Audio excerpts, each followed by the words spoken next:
ऐका ऐका भाविक भक्तजन हो, श्री लक्ष्मी व्रताची कथा. गुरुवारची कहाणी. ही कहाणी ऐकून काय होते? दुःख दारिद्र्य दूर होते, श्री लक्ष्मीची कृपा होते, धनदौलत प्राप्त होते, दीर्घायुषी संतप्ती होते, मनीची इच्छा पूर्ण होते. श्री लक्ष्मीची नावे आणि रूपे अनेक आहेत. कैलासातील पार्वती, क्षीराब्दीमधील सिंधुकन्या, स्वर्गातील श्री महालक्ष्मी, भूलोकावरील लक्ष्मी, ब्रह्मलोकीची सावित्री, गोलोकातील राधिका, वृंदावनातील रासेश्वरी, चंदनवनातील चंद्रा, चंपकवनातील विरजा, पद्मवनातील पद्मावती, मालतीवनातील मालती, कुंदवनातील कुंददंती, केतकीवनातील सुशीला, कदंबवनातील कदंबमाला, राजगृहातील राजलक्ष्मी आणि घराघरातील गृहलक्ष्मी, अशा विविध रूपांनी आणि नावांनी लक्ष्मी देवी प्रसिद्ध आहे. अशा श्री लक्ष्मी देवीची आहे ही कहाणी. द्वापार युगातील सौराष्ट्र देशातील तिथे भद्रश्रवा नावाचा एक राजा राज्य करीत होता. तो पराक्रमी होता. 4 वेद, 6 शास्त्रे, 18 पुराणे यांचे त्याला ज्ञान होते. त्याच्या राणीचे नाव सुरतचंद्रिका. ती होती देखणी, सुलक्षणी, पतिव्रता. त्या राजा राणीला होती 8 मुले, 7 मुलगे आणि 1 मुलगी.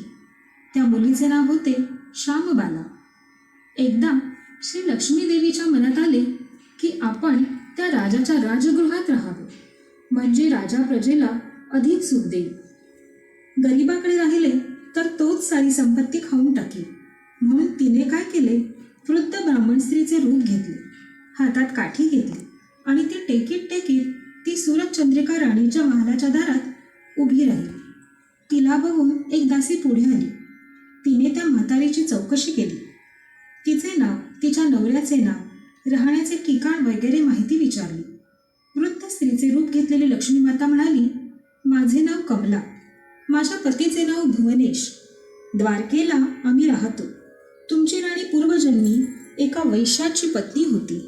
तो वैश्य फार दरिद्री होता. रोज भांडणे होत असत. नवरा तिला मारझोड करी.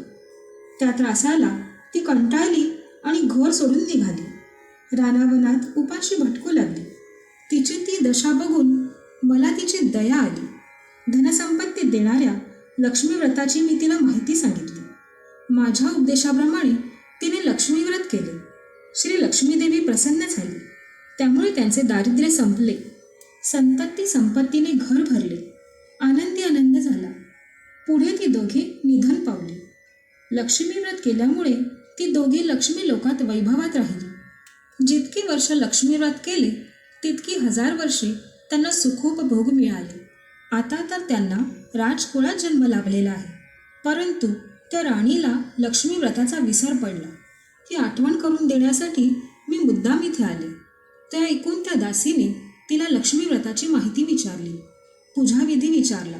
वृद्धा रूपधारी लक्ष्मीने तिला लक्ष्मी व्रताची माहिती व महती सांगितली. मग ती दासी त्या वृद्ध स्त्रीचे उपकार मानून तिचा निरोप राणीला सांगण्यासाठी गेली. राजवैभवात लोळणाऱ्या राणीला आपल्या ऐश्वर्याचा फारच गर्व झाला होता. ती उन्मत्त झाली होती. म्हातारीचा निरोप ऐकून ती तावातावाने आली आणि त्या वृद्ध ब्राह्मण स्त्रीला फटकळपणाने खूप बोलली. धक्काबुक्कीही केली. ती वृद्ध स्त्री म्हणजे प्रत्यक्ष लक्ष्मीच होती हे काही राणीला कळले नाही.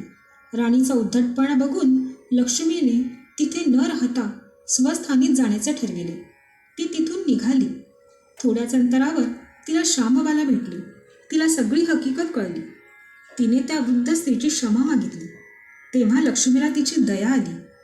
तिने श्यामबालेला लक्ष्मी व्रताची माहिती सांगितली. तो दिवस म्हणजे मार्गशीर्ष महिन्यातला पहिला गुरुवार होता.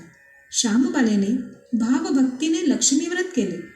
त्यामुळे सिद्धेश्वर नावाच्या एका राजाच्या मालाधर नावाच्या राजपुत्राशी तिचा विवाह झाला.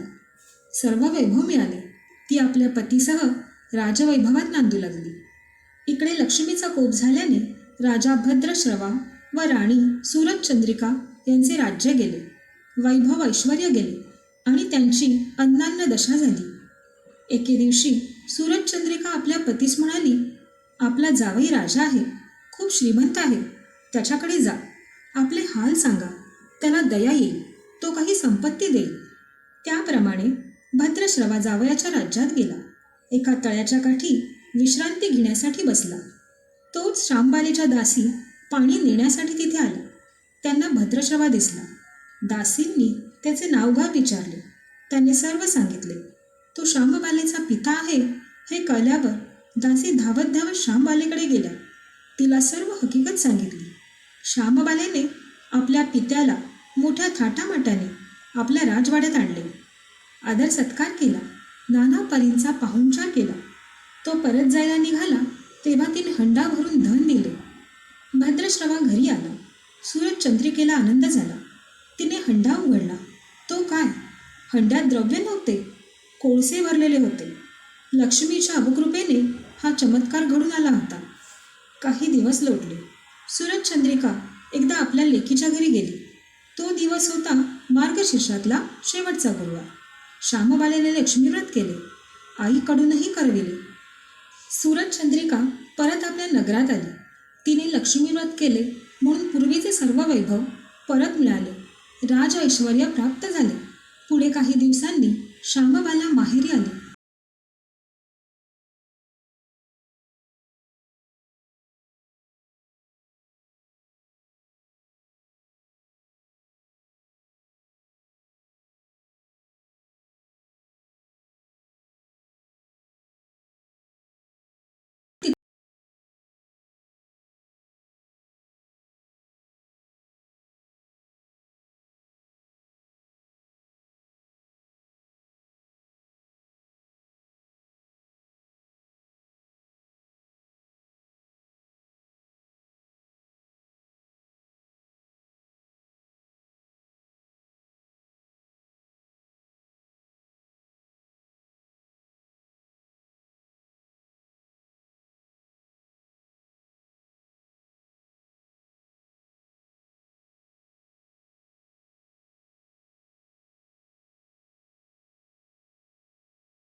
निज धर्मा